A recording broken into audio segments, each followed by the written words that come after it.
হাতে সন্তানের পোশাক নিয়ে অপলক দৃষ্টিতে তাকিয়ে আছেন মমতাময়ী এক মা।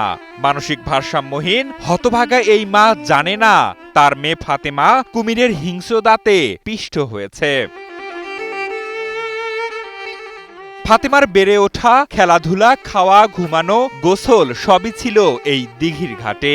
আর এই দিঘির জলে বসবাস করত একটি শান্ত কুমির। কিন্তু সেদিন ফাতেমা গোসলে নামলে কুমিরটি হয়ে ওঠে হিংস্র। জমদূত হয়ে মুহূর্তেই ফাতেমাকে টেনে নিয়ে যায় অতল জলরাশিতে।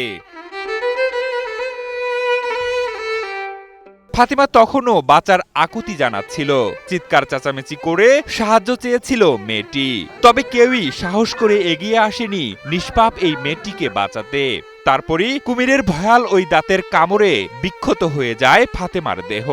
তখন চিল্লে উঠেছে, তখন আমরা সবাই পানিতে লাফায় পড়েছি। ওই হাত দেখে এরকম হাত নাচাচ্ছিল, এরকম এরকম করছিল। তখন কুমিরের মুখী ওই বাচ্চাটা, কিন্তু কেউ আনতে পারিনি। মেলা দূর নিয়ে চলে গেছে, মেলা গভীর পানিতে। 2 জুন মরদেহ উদ্ধারের পর লাশের ব্যাগে মোড়ানো নিজের কলিজার ধন ফাতেমার মরদেহের সামনে বসে থাকতে দেখা যায় তার মানসিক ভারসাম্যহীন মাকে। চোখে পানি না থাকলেও এ মায়ের অসহায়ত্ব যেন বলে দেয় তিনি হারিয়েছেন তার নারী ছেঁড়া ধনকে। এ মায়ের কোনো ঠিকানা কিংবা নাম পরিচয় জানা নেই কারো।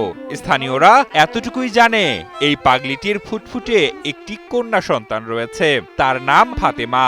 সেও চলে গেল না ফেরার দেশে। সাঁতার তো জানি না যে তুলে নিয়ে আসবো কেউ। অনেকে চেষ্টা করেছে, পারিনি আমরা, ব্যর্থতা। তারপরে নৌকা টোকা নিয়ে নামিছে, খুঁজে পাচ্ছে না।